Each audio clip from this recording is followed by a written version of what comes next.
Programme de détection pour mettre en place pour les jeunes talents au sein de notre mouvement Vélivol français. Alors c'est un titre un peu pompeux, mais vous allez voir qu'on va parler de choses relativement simples derrière. Hem et le sous-titre est déjà un peu plus, explicite et puis, remet un peu les choses en place, vis-à-vis de notre sport qui reste une petite discipline sportive, par rapport à beaucoup d'autres. C'est marqué: «Le programme de détection des jeunes talents en vol en planeur vise à repérer, former et accompagner les jeunes pilotes présentant un intérêt sportif». Oui, bien sûr, mais aussi préparer en fait, la détection des cadres de demain et c'est aussi pour ça que c'est intéressant, que l'on déroule, la formation et que vous voyez un peu ce qui vous intéresse pour votre club. Puis je te laisse avancer. Donc ouais, on va essayer d'être, relativement concis, mais n'hésitez pas par contre s'il y a une incompréhension ou s'il y a une question, une remarque, un truc qui vous turlupine, qui vous va pas dans ce qu'on dit, faut pas hésiter. On est entre nous et c'est fait pour ça. Alors, avant de commencer, ouais, on en a pas mal discuté avec Jean-Philippe et on voulait partager avec vous, l'organisation de la fédération avec, ses différentes strates.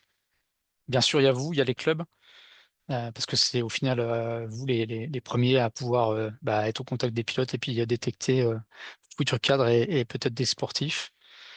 Alors j'ai marqué là avec, Jean-Philippe les points forts, les difficultés qu'il y a en face, hein. Bien sûr, vous connaissez vos pilotes, points forts et puis vous les formez et c'est, souvent très bien fait. Ce qu'on se rend compte lorsqu'on récupère des pilotes qui ont été formés dans les clubs en stage à Saint-Auban, c'est souvent très, très bien et vos difficultés, on les connaît aussi, la logistique qui est très chronophage sur le terrain, la culture sportive qui peut être complètement absente du club et c'est pas grave, et puis il y a des difficultés aussi, pour garder les pilotes assez longtemps pour pouvoir les former, cadres. Les tâches du dessus. Alors les tâches de gestion, on l'a mis un peu entre guillemets, les CRVP avec les ETR, donc les comités régionaux avec les équipes techniques régionales.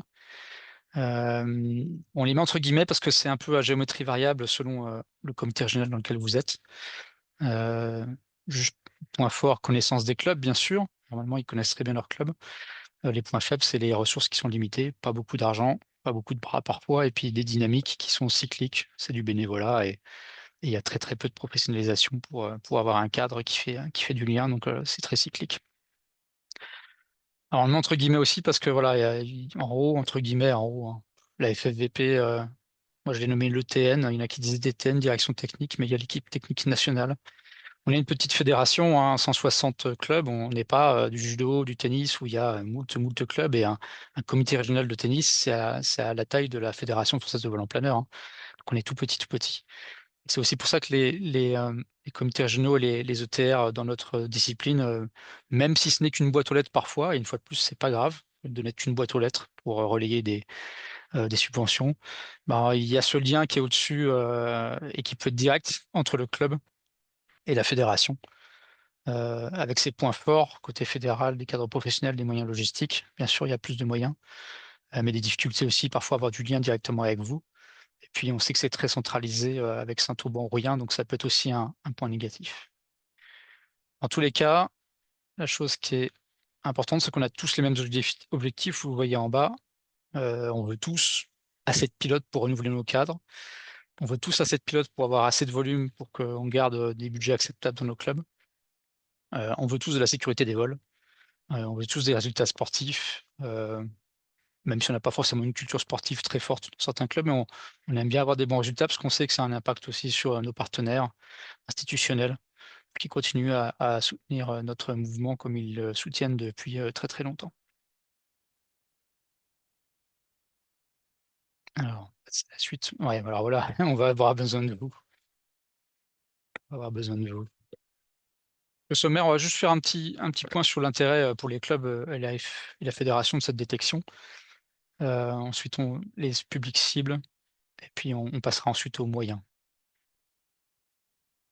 Alors, passons à la suivante. Donc le gros intérêt pour, les clubs de tout ce qui va être mis en place pour la détection, c'est de fidéliser. On met des choses en place dans un club pour essayer de dynamiser, poser, une activité un peu différente, qui va convenir à une certaine partie de votre groupe de pilotes. Et vous connaissez déjà les mots, qui sont marqués, hein, pour le post-SPL et puis le pré-SPL avec, on entend la couche de Gomi, Il y a eu l'année de coupe, il y a Wiglane maintenant, il y a des circuits pour les clubs. Donc ça, c'est le gros point, vraiment fidéliser en proposant une certaine dynamique pour que les pilotes ne restent pas à faire forcément des ronds dans l'eau, parce que c'est des risques parfois après la formation initiale SPL et puis le début de la campagne plus. Le programme aussi, c'est intéressant pour la sécurité des vols. Euh, Lorsqu'on met en place des choses qui sont un tout petit peu cadrées, il n'y a pas besoin de faire des usines à gaz, mais dès qu'elles sont un tout petit peu cadrées, avec des objectifs qui sont très simples, bah ça y est, on peut évaluer, on peut animer autour, on peut proposer aux pilotes de s'auto-évaluer avec des débriefings. Et ça permet aussi de rebondir sur les thématiques théoriques et techniques. Et c'est ce qui est fait dans les clubs, dans les briefings le matin. Je vois que régulièrement, il y a ces rebonds sur les débriefings de la veille, à quoi ça sert, qu'est-ce qu'il y a eu comme erreur, puisqu'on peut faire de mieux. Former au futur cadre, oui, ça c'est l'intérêt vraiment pour les clubs. Euh, Progresser, faire durer les pilotes dans les clubs, ça permet d'avoir plus de chances qu'un jour ils atteignent le niveau, le moment clé où ils sont disponibles pour se former et devenir soit instructeur, soit s'impliquer comme secrétaire dans le club. Bref, en faisant durer, on a plus de chances de pouvoir renouveler nos cadres. Et un point qui est un peu moins utilisé, mais qui est intéressant pour les clubs, c'est la promotion. Euh, on voit trop souvent dans les reportages qui sont faits sur le planeur l'aspect très poétique, piou-piou, positif de notre discipline. Ça peut aussi être un vecteur de parler différemment de notre discipline en appuyant sur les résultats sportifs. Et une fois de plus, il n'y a pas besoin d'avoir des gros résultats sportifs. Un gamin qui est lâché et qui fait ses 50 km, on banalise ça, mais 50 km, la première fois qu'on les fait, c'est une grande aventure et ça, c'est bien suffisant pour des lecteurs d'un quotidien régional de voir qu'il y a des gamins qui, à 15-16 ans, peuvent faire 50 km avec une machine qui n'a pas de moteur. Donc, il ne faut pas oublier ce côté-là. La somme de tout ça, c'est que lorsqu'on récupère à la FFVP des sélections de jeunes, dont on va parler un peu plus loin, bah, on a quand même des choses qui sont très intéressantes en termes d'indicateurs. Au dernier stage de la Toussaint, où il y avait le pôle espoir à Saint-Auban et puis les podiums des planeurs académie, sur les 24 jeunes qui étaient présents, il y en avait 11 qui ont levé le doigt pour devenir instructeurs. Donc on a vraiment une double valence entre des jeunes qui sont avec une appétence sportive, qui en plus aimeraient bien devenir cadre, instructeur pour leur club. Donc c'est très positif.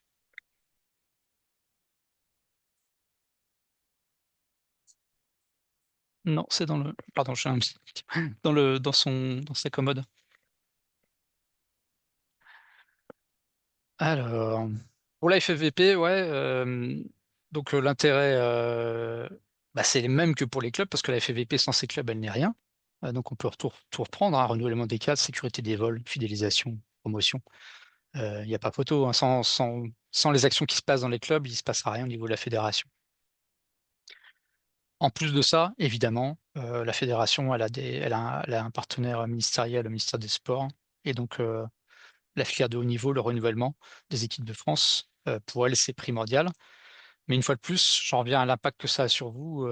Les soutiens ANS, les subventions aux équipements, la mise à disposition de cadres comme moi et Jean-Philippe, des moyens pour professionnaliser, des subventions pour les actions dans les clubs avec beaucoup avec l'ANS. Tout ça, ça vient aussi du fait qu'il y a une reconnaissance de haut niveau et donc il y a une reconnaissance de la part de notre partenaire ministériel des sports, comme quoi notre sport est sérieux et donc vaut la peine d'être aidé aussi dans les clubs directement et pas que juste avec la fédération. Donc ça, c'est aussi un aspect qui est important à prendre en compte. Et, euh, et donc si on n'a pas ces animations sportives dans les clubs qui permettent à la fédération de faire des détections-sélections, bah, peu à peu, on pourrait perdre ce statut de haut niveau et donc voir nos subventions hein, beaucoup baisser. Alors, c'est le cadre général. Les publics cibles, vous les connaissez, c'est plutôt les jeunes, donc le 16-25 ans, avec des pré-SPL et des post-SPL. On voit déjà qu'il y a des choses qui sont proposées avec la GOMI sur des pré-SPL, les fameux crevards, hein, ceux qui restent en l'air, c'est comme ça qu'on les appelle, en tout cas dans les clubs.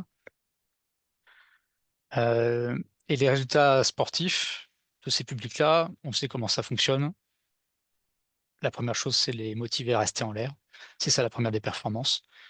Et puis ensuite, on va passer à d'autres performances avec pour voir ce qu'on peut trouver comme talent potentiel, avec des résultats qui vont être sur d'autres critères que juste la durée de vol. On a étendu, avec le prochain slide, les publics cibles. Donc oui, il y a beaucoup d'aides personnalisées. Et les publics cibles sont étendus depuis quelques années, notamment parce qu'il y a vraiment cette prise de conscience que c'est pas le tout de faire du sport puis de créer des sportifs, surtout qu'on n'a pas une grosse culture sportive à la base dans les clubs, mais c'est pas grave. Mais par contre, l'intérêt, c'est de participer à la fidélisation pour avoir nos futurs cadres. Donc c'est pour ça que ça a été étendu aussi à jusqu'à 35 ans. Faut pas hésiter à nous faire remonter parfois des noms au niveau de la fédération, ou faire des demandes de subventions ANS pour des gens qui veulent être formés instructeurs, même s'ils ont plus que 25 ans. Donc on essaie d'augmenter un peu la limite. Et puis il y a évidemment le public féminin, avec la généralisation, d'essayer de féminiser le mouvement en général, à toutes les strates. Vous savez il y a aussi de la féminisation pour la politique au niveau des comités régionaux puis des clubs qui est mise en place peu à peu. Et la fédération a généralement un taux de 50-50 sur ses élus. Donc toujours pareil, motivation restée en l'air et puis les talents potentiels, mais en étant à du public féminin puis à des jeunes de 35 ans. On est encore jeune en plein heure à 35 ans. Donc une fois de plus, ouais, pas mal d'aides pour devenir instructeur, instructrice. Alors, si on reste toujours dans le contexte, avant de vraiment passer sur des moyens, il y a déjà des choses qui existent avec les listes de détection de la fédération, notamment la détection précoce dans les clubs des jeunes talents, 15 à 25 ans, avec les animations sportives Coupe Jacques Gomy, Wheelguide, épreuve de badge.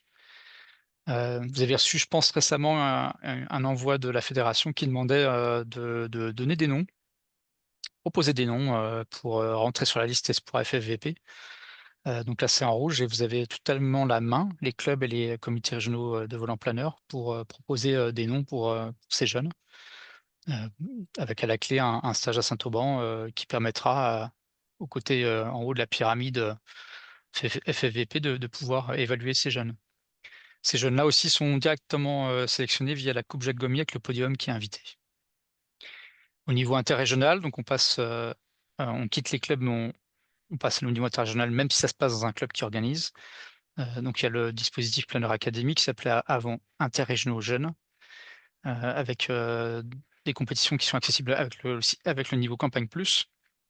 Il y a un encadrement qui est un peu adapté, parce que c'est souvent une première compétition pour un jeune et puis des tarifs le plus doux possible. Une fois de plus, ces jeunes-là peuvent tout à fait postuler. Vous, décideurs de club, vous pouvez les faire postuler pour être sur la liste FFVP et les podiums sont automatiquement invités en stage à Saint-Auban. Au-dessus de ce niveau interrégional, on a du classique comme dans tous les sports, championnat de France junior. Les pilotes peuvent postuler une fois de plus sur la liste Espoir FFVP via leur club. Et puis, ils peuvent aussi postuler au dispositif Pôle Espoir. Donc là, un système où ils ont plus de stages à Saint-Auban et plus de suivi sportif. Et bien sûr, championnat de France.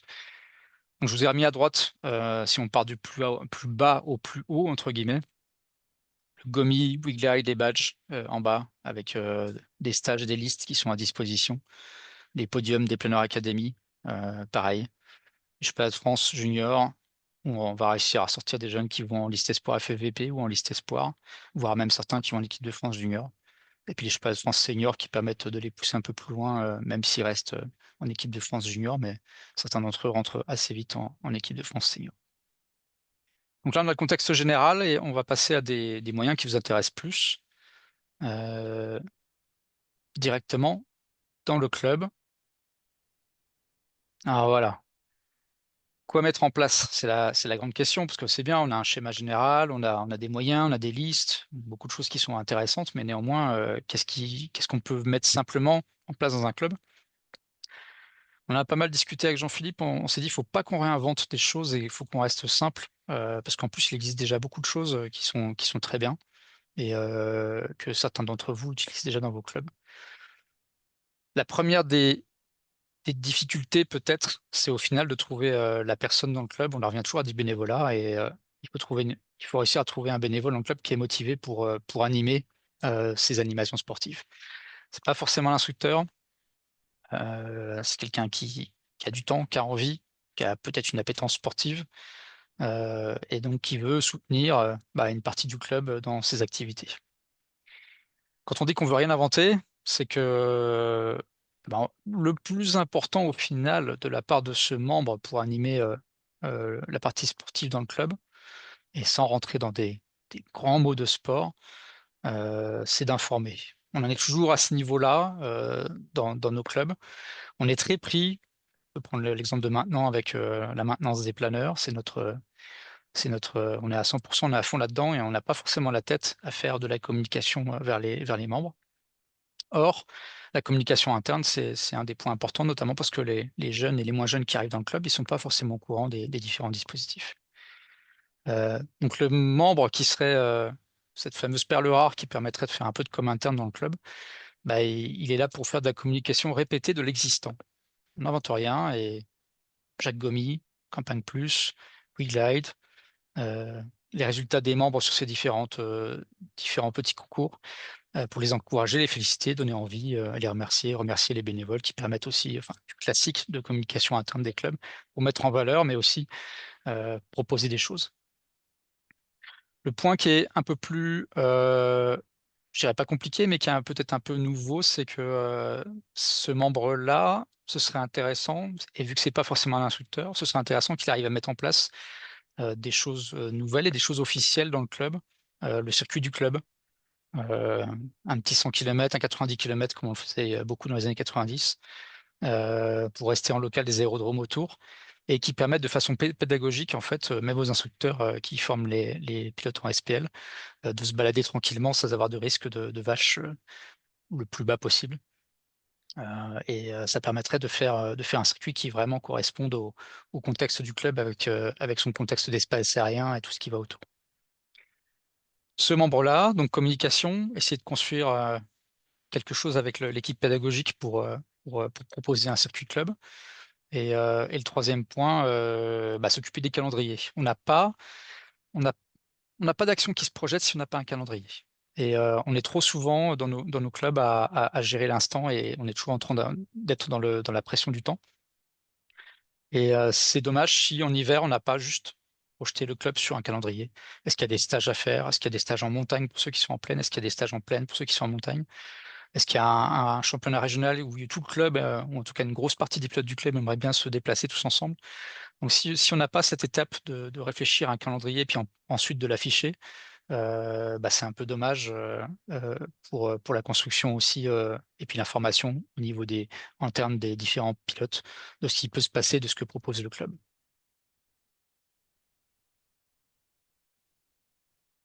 Alors, on a cette personne magique, géniale, chouette, chouette, chouette, allons-y. Euh, Vous connaissez la coupe Jacques Gomy, ça marche plutôt bien depuis que ça a été très automatisé. Euh, Historique, je ne vais pas revenir dessus, mais en tout cas, ça se centre sur l'activité dans le club. C'est une coupe intra-club, même si elle est vis-à-vis de tous les clubs et tous les pilotes qui correspondent au profil et aux critères. Mais c'est vraiment une coupe qui se base sur l'activité dans le club de la part des jeunes. Et donc, ça participe à votre activité, à faire que ça vole et qu'il y ait une dynamique entre les jeunes pour voler le plus possible. Conditions de participation, moins de 25 ans, pas de campagne plus au 1er janvier de l'année. Donc, ils ne sont pas encore formés campagne plus. Et puis après, il y a juste une inscription sur le GSASO à faire.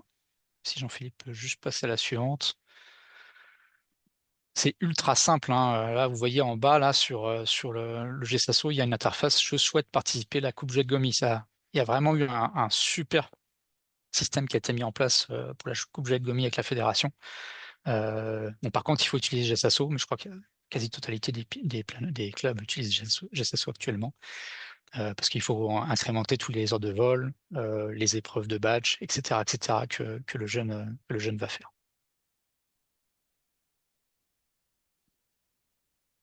Donc c'est gratuit, il suffit de les motiver pour s'inscrire, il suffit de les informer. Donc je reviens toujours à ma personne magique, hein.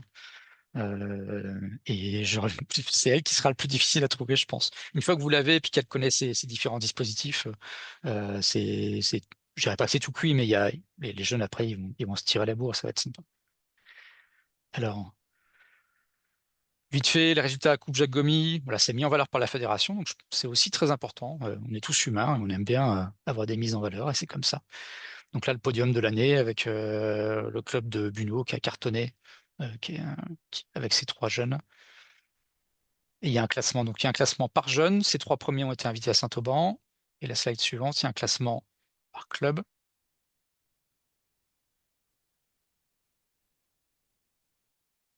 Donc en bas à droite, Buneau premier, Chambéry qui fait deuxième et Gros qui fait troisième.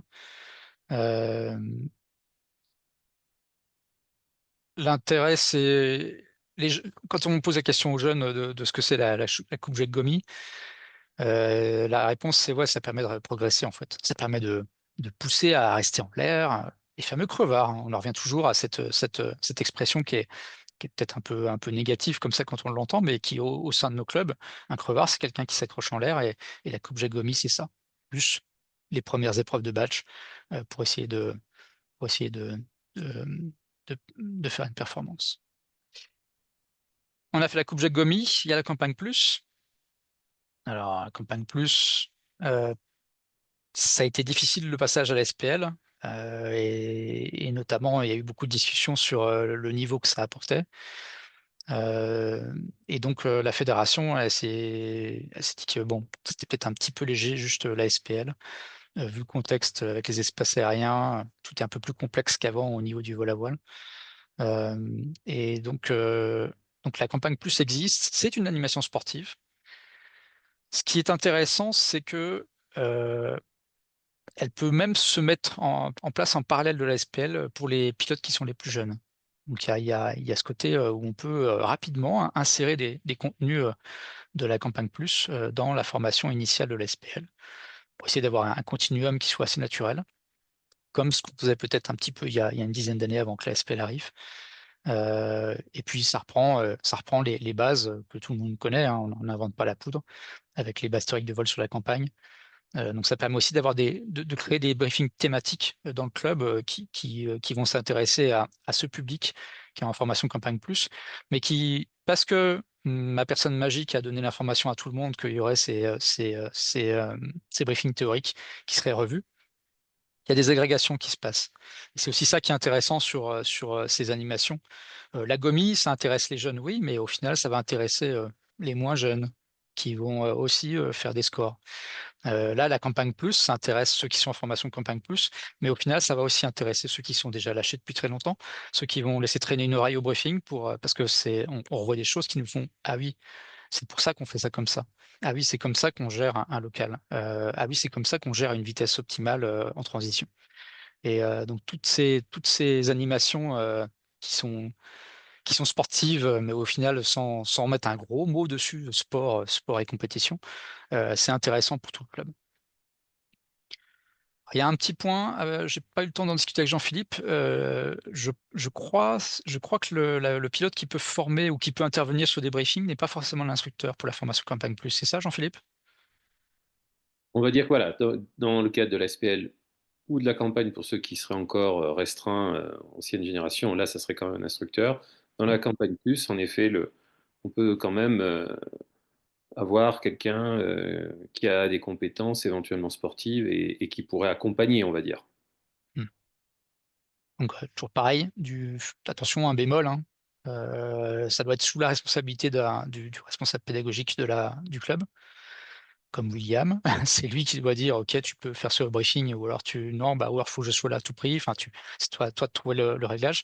Mais comme c'est pas une formation qui est hasard, hein, elle correspond à rien, entre guillemets, au niveau de hasard. Une fois qu'on a une SPL, normalement, et puis on est plus restreint pour la campagne, bah, ça y est, on est lâché campagne, mais voilà, la fédération a préféré faire un petit forcing un peu plus.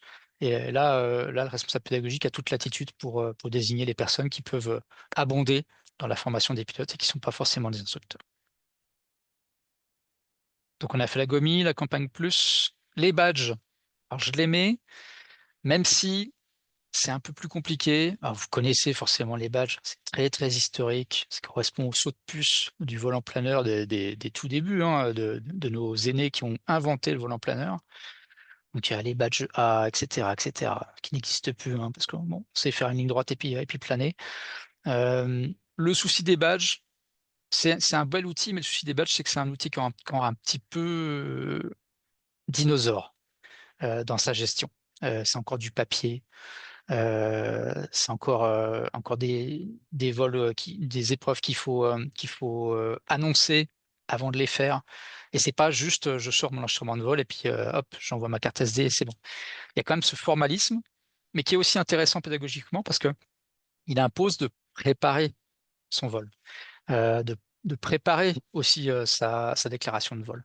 Donc c'est du formalisme qui va bien aussi pour ceux qui veulent peut-être aller sur de la compétition réelle ensuite, où il y a plus de formalisme, il y a des choses qui sont à faire, il y a un règlement, c'est un peu plus lourd. Mais voilà, on sait que c'est le seul bémol et on sait aussi pour ça que le nombre de badges est relativement bas, même si les pilotes font plein de kilomètres sur la campagne avec WeGlide, qui va être la prochaine slide, hein. Mais voilà, les batchs, c'est un outil et on sait que c'est un peu plus laborieux pour tout le monde. Néanmoins, une fois de plus, c'est gratos. Et puis, si jamais l'animateur, la personne magique du club se sent d'accompagner un peu les pilotes pour faire cet effort, c'est pas des gros efforts et ça rapporte des points à la Coupe Jacques Gomy, celle d'avant, hein. Donc les jeunes, normalement, ils sont très très motivés pour faire ce petit effort de faire des déclarations de vol avant de décoller, pour faire son gain de 1000, ses 50, ses 5 heures, etc. Et tout ça, normalement, ça doit être déclaré avant de décoller. Je vous ai mis tous les liens à chaque fois en bas. Vous aurez accès à la formation. On vous enverra le, le PowerPoint à la fin. Donc, n'ayez pas la tête avec les liens, moi, vous aurez accès. La prochaine, c'est WeGlide. Vous avez connu la Netcoupe. Donc, on a vu la Gomi, on a vu le Campagne Plus, on a vu les badges, un petit peu dur. WeGlide, forcément beaucoup plus facile, comme la Netcoupe qui était très facile. WeGlide met un peu plus d'étoiles autour. Il y a des vidéos pour ceux qui mettent des vidéos. Enfin, c'est un peu plus ce réseau social, pour ceux qui aiment cet aspect-là. Bon, vous savez qu'historiquement, dès qu'on a eu accès à pouvoir enregistrer les vols et puis les mettre en ligne, il y a eu cette création, pardon, de coupes en ligne, qu'elles soient françaises ou anglaises. Chacun a fait sa sauce. Les Allemands ont fait un gros truc qui s'appelait l'OLC.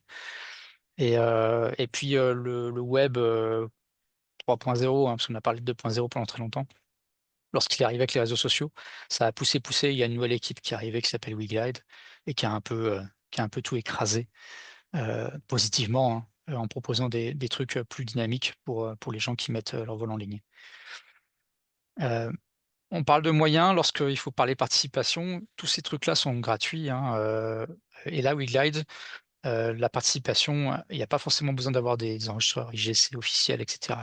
Et ça ne doit pas être un facteur limitant pour les clubs. Un bête téléphone avec XSOR suffit pour jouer à ça, sauf les badges pour une certaine partie d'entre eux. Donc là, il y a un règlement que vous pourrez aller voir sur le lien que j'ai mis dans la présentation. Mais voilà, WeGlide, c'est très soft. euh, et c'est intéressant parce que ça propose de l'autonomie et puis les jeunes se forment eux-mêmes au final, comme on fait beaucoup en volant planeur, hein, grâce à WeGlide, en analysant les vols des autres, en étant tout simplement un peu curieux.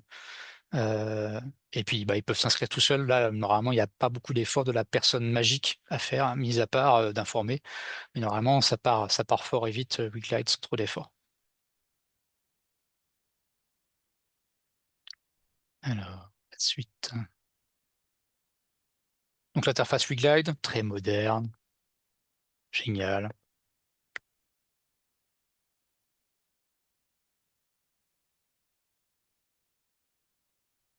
Alors, je parlais tout à l'heure d'information, de communication interne avec cette personne magique. Là, je m'intéresse à quelque chose qui est plus une demande d'effort à elle. Je lui demande de faire un effort. La com, avec un groupe WhatsApp, ça se gère bien. On arrive à faire un groupe avec tout le monde, on peut faire mettre beaucoup de choses, il faut essayer de pas trop inonder parce qu'autrement les gens ils perdent le fil. Mais néanmoins, ça se gère plutôt bien. Euh, Là, si on rentre dans faire un circuit club, c'est un peu différent, c'est qu'il y a besoin de se poser quelques questions. et notamment comment on va pouvoir le construire. Historiquement, on avait les 50 km d'éloignement. Pendant très longtemps, ça a été posé à 50 km. Après, il y a eu le 50 et puis je reviens. La fédération dans les années 90 a poussé pour mettre en place un 90 en local, quelque chose qui restait très proche du terrain, qui permettait de faire 90 km. Toutes ces épreuves, tous ces petits circuits, au final, ils sont très pédagogiques parce qu'ils ont tous pour objectif d'ancrer les réflexes dans le local de vos pilotes, dans votre local de votre club. Je vole pas beaucoup à Chérances, mais je connais bien Chérances parce que c'est à côté de chez moi. Et l'espace aérien est complexe. Et donc la construction du 90 en local, et elle est aussi là pour respecter l'espace aérien, mais aussi au final, on n'a pas le choix. Appeler à la radio Évreux pour pouvoir pénétrer dans leur zone, aller faire un point tournant. Enfin, tout ça est possible.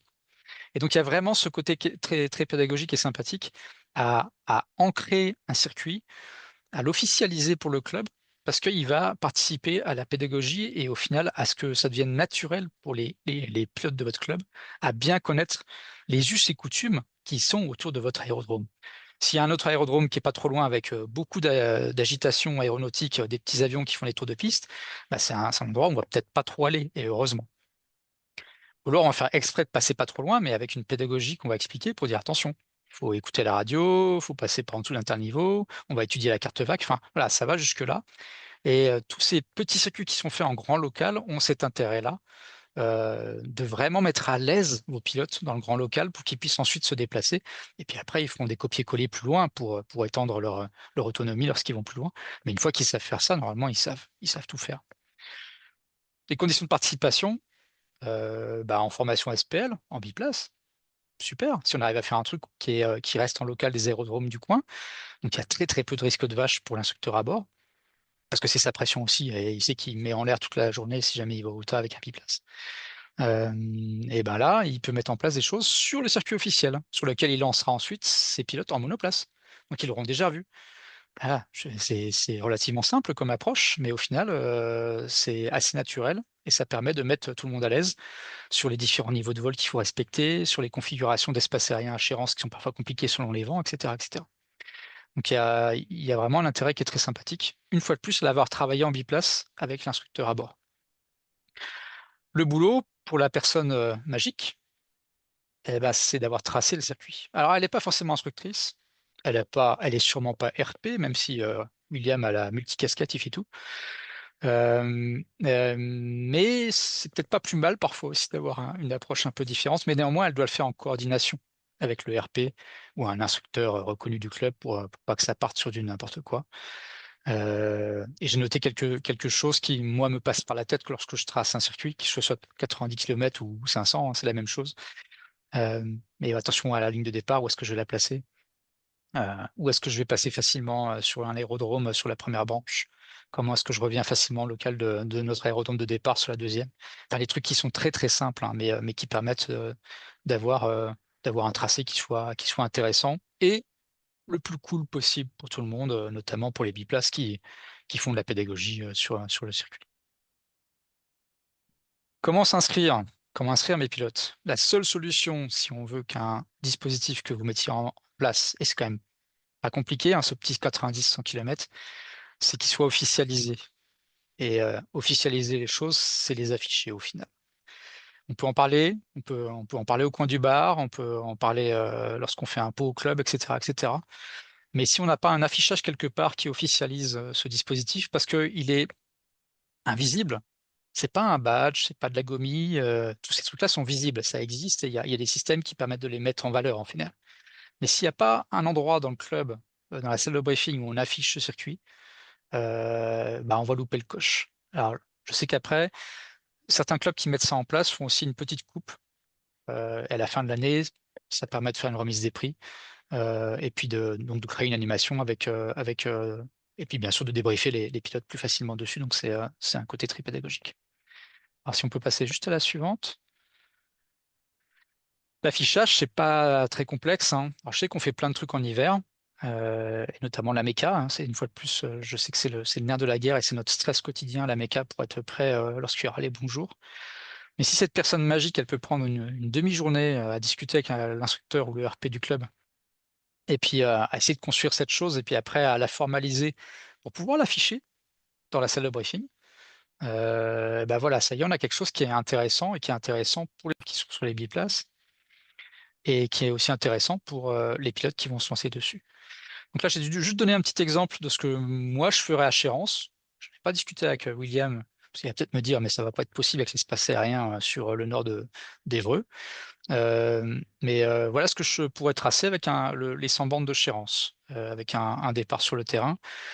Un première branche en direction de Rouen, qui n'est pas forcément la meilleure zone pour voler, mais en tout cas, il y a un aérodrome ULM qui est très sympa pour se poser s'il faut. Et ensuite, un petit point de virage au nord-est des Trépagny, qui est au nord du terrain de Chérances, avant de rentrer. Sur cet affichage, il y a non seulement les informations en haut sur le circuit, avec type de point de virage, toutes les bases de ce qu'est un circuit en plein air. Mais vous avez vu sur les côtés de la carte, il y a aussi les cartes VAC des aérodromes dont je parle. Et parce que voilà, c'est aussi notre bestiaire et notre contexte à nous pilotes. On doit habituer nos pilotes le plus tôt possible à savoir lire et exploiter une carte VAC. Et sur cette carte VAC notamment, on verra que sur le premier terrain ULM, bah, ça vaut le coup de donner un petit coup de téléphone au gestionnaire de le terrain pour être sûr qu'il soit OK pour qu'on se pose ou qu'on lui dise il y a un risque, on se pose. Et puis bah, si vous dites c'est pas possible, on ne pourra pas faire le circuit. Mais donc le plus tôt possible d'avoir aussi cet aspect, oui, ok, je trace des choses, mais bah, j'ai des choses à gérer. Il y a un espace aérien à gérer. Il y aura Évreux à appeler à la radio. Et puis il y aura aussi de la gestion au sol avec des terrains qui ne sont pas que des terrains planeurs, 100% planeurs. Et on n'a pas forcément cette habitude lorsqu'on est sur un terrain qui est réservé à l'activité planeur. Et en haut à droite, dernière chose, j'ai mis les scores. Et qui sont pas des vitesses, qui sont pas des enregistrements IGC, c'est rien, hein. C'est juste que Valentin, il l'a fait en 1h21, puis Blandine l'a fait en 1h13. Et donc on peut, sur l'année ou sur le mois, ou à définir, ou alors il faut peut-être étendre ce tableau de scoring, mais tous les gamins et les moins jeunes qui vont se lancer sur le circuit, et ben, ils peuvent mettre leur score et ça permettra de faire une animation de remise des prix à la fin de l'année. Donc c'est peut-être un boulot en plus pour cette personne magique qui serait intéressant dans les clubs. Ensuite, je me suis intéressé à des dispositifs qui sont pas forcément dans le club, et qui parfois c'est forcément un club qui l'organise. Euh, Vous avez peut-être entendu parler des stages Aiglon ou des stages qu'on appelle maintenant stages aussi académie, les stages qui sont faits en amont des interrégionaux juniors. Euh, bon voilà, un club organisateur d'une Planeur Academy, donc un interrégional junior.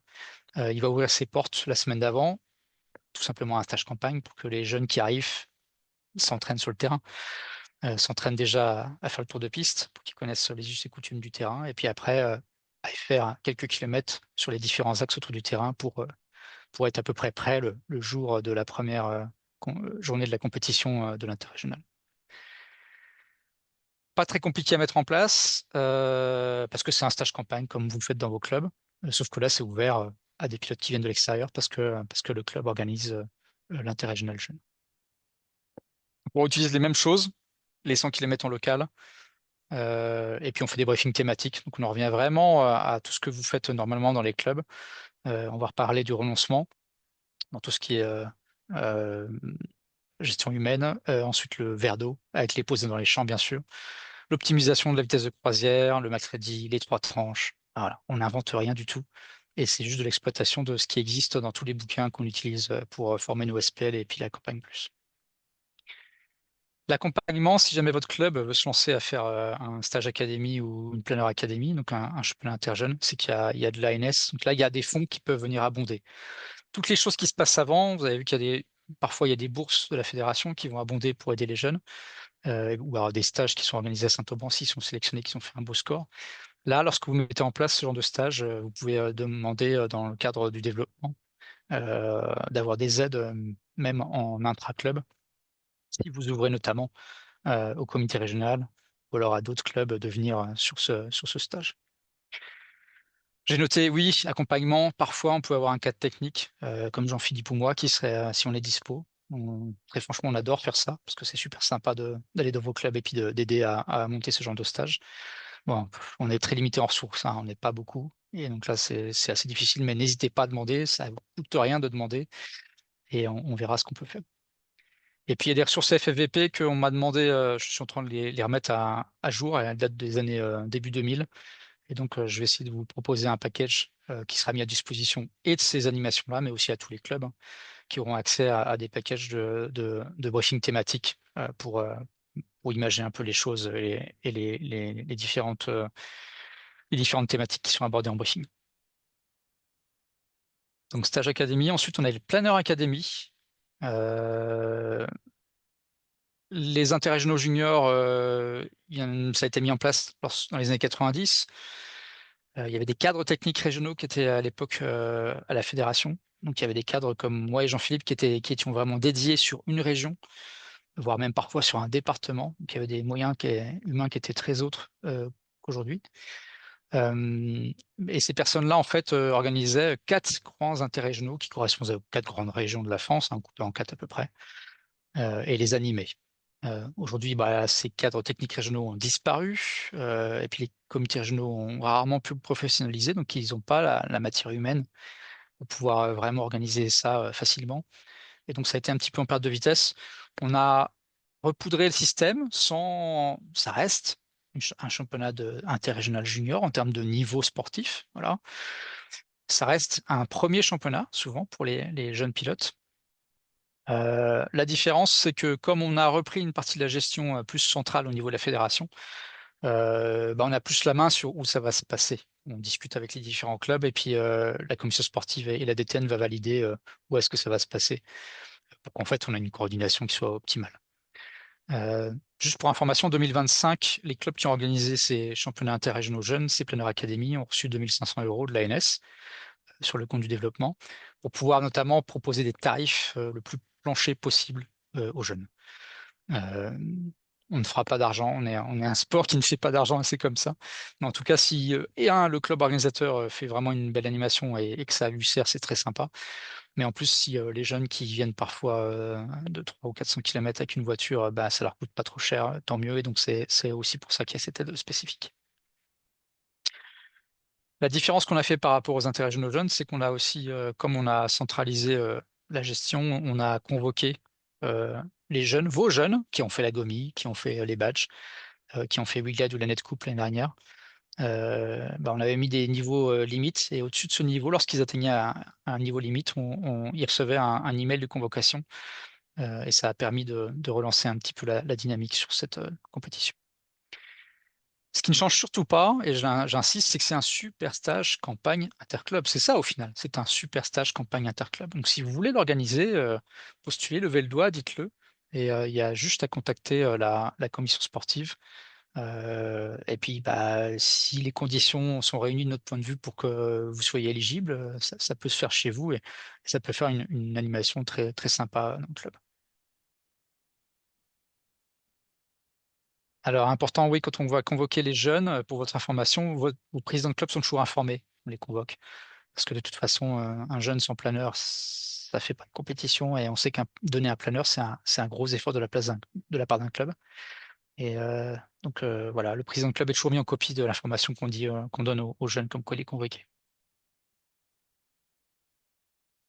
Vous pouvez postuler commission.sport, ne notez rien, on vous enverra la formation, donc vous embêtez pas avec ça, mais en tout cas, vous pouvez toujours postuler pour organiser.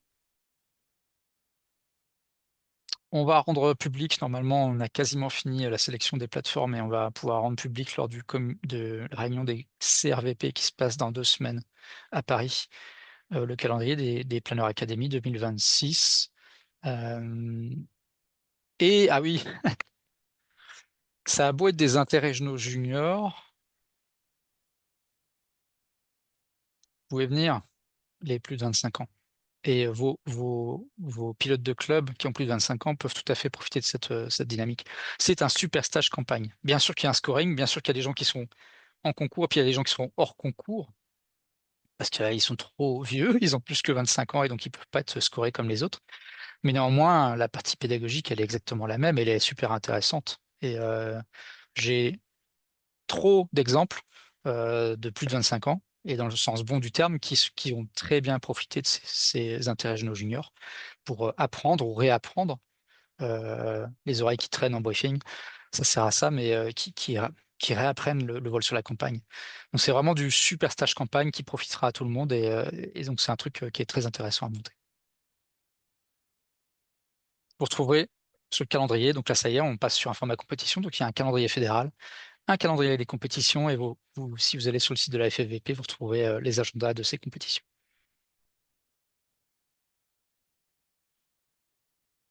Si vous voulez organiser, mais on va pas trop on va pas rester longtemps sur ce slide. Voilà, il y a différents critères. Qu'est-ce qu'on pense? On peut pas être bon partout, hein. Un club n'est pas parfait, personne n'est parfait. Mais voilà, il y a différents critères pour que ça se passe bien. On veut qu'il y ait le contexte qui aille bien pour que ça se passe le mieux possible pour les jeunes, hein. C'est notre objectif, nous, niveau central, fédéral. C'est comme ça. On a un cahier des charges. Et après, le programme des circuits entre 100 et 300 km, il faut que ça rentre, que ça tourne. On n'est pas sur du niveau où on va mettre de la difficulté. Il faut vraiment que les gens puissent rentrer le soir, débriefer tranquille.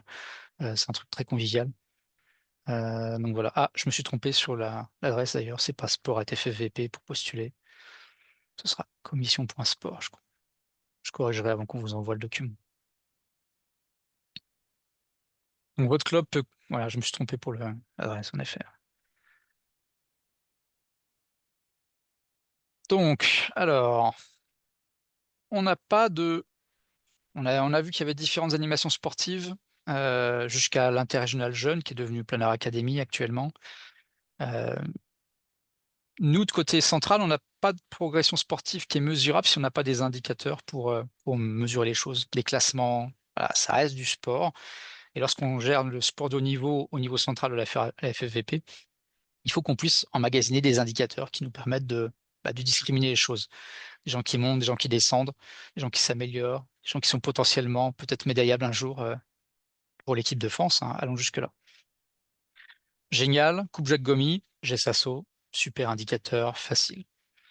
Les épreuves de badge, on a vu, un peu plus laborieux, c'est encore très humain, et c'est Jean-Michel Orenberger qui centralise tout ça.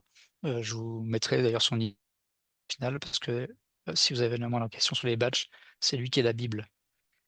WeGuide, super facile, pareil, ça accumule les kilomètres, très très bien. Et puis au niveau central, moi je vais aller le voir de temps en temps pour voir les jeunes, qui est-ce qui volent bien. Les résultats des planeurs académie, vos intérêts jeunes aux jeunes, facile, pareil, un scoring en ligne, très bien, on a des scores. Et puis après, les résultats sur les championnats nationaux juniors, seniors.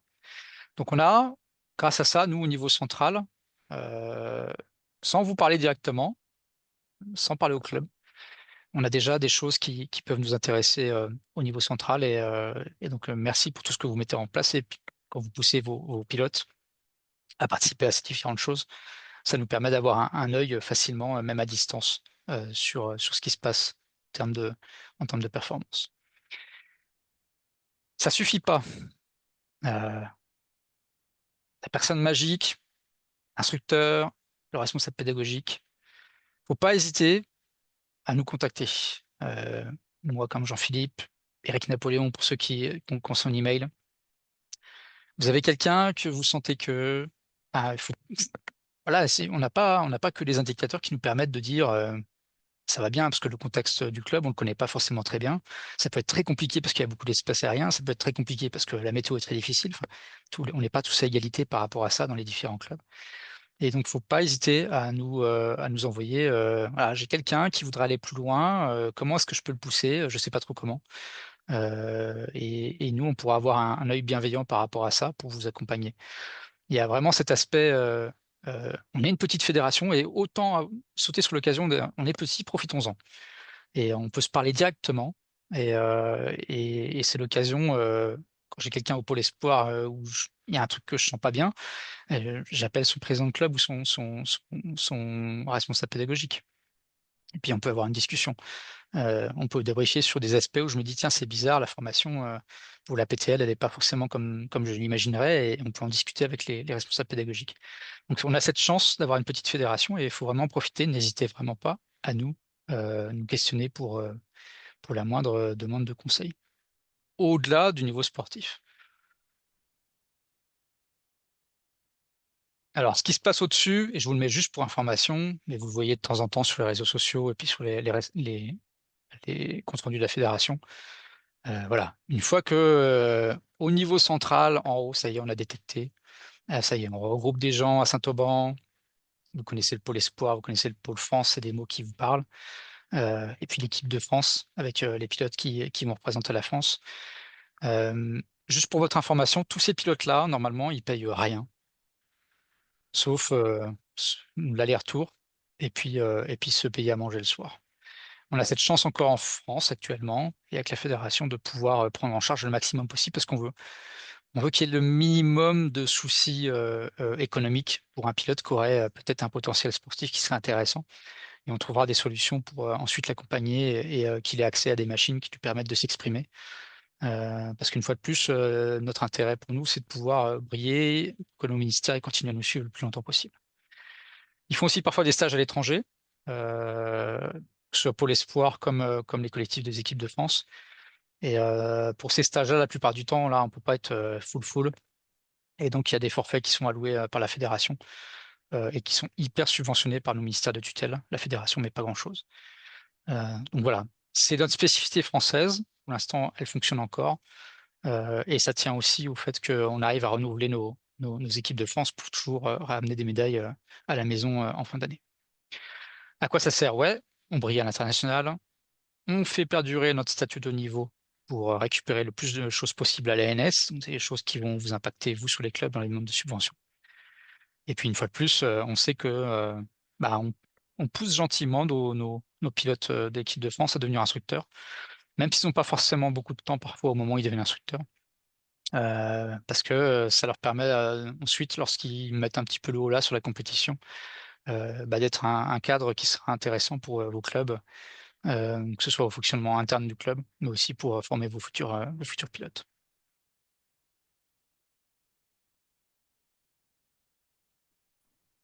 Alors, petite fédé, je disais, donc c'est bien, on peut se parler en one to one, faut vraiment pas hésiter. N'hésitez pas à nous contacter. C'est votre premier partenaire, la fédération. C'est nous, hein, les humains de la fédération, on est là pour essayer, au maximum de vous soutenir, de vous accompagner si vous avez des choses à mettre en place. Vous avez l'ANS, qui est quelque chose d'un peu plus formalisé, qui est un peu plus lourd, mais néanmoins c'est comme ça et je sais qu'il y a parfois des clubs qui n'osent pas se lancer à faire un dossier alors que ça demande juste parfois un peu d'accompagnement. Jean-Philippe est très, très rompu à accompagner les dossiers ANS et il n'y a pas que lui, il y a Cécile Varingien, enfin j'ai tous mes collègues sont très rompus. Je le suis un peu moins parce que je suis arrivé depuis trop récemment, dans la fédération pour vraiment être, à l'aise sur ces dossiers-là.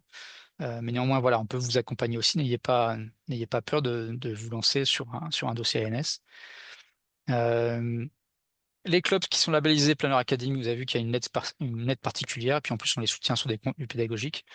Donc il y a vraiment voilà, on est là pour ça et puis vous savez que parfois il y a un peu d'aide des collectivités locales, même si c'est difficile. Mais voilà, ce sont vos partenaires pour, pour mettre en place, ce genre d'action et notamment les collectivités locales pour la formation des instructeurs parfois.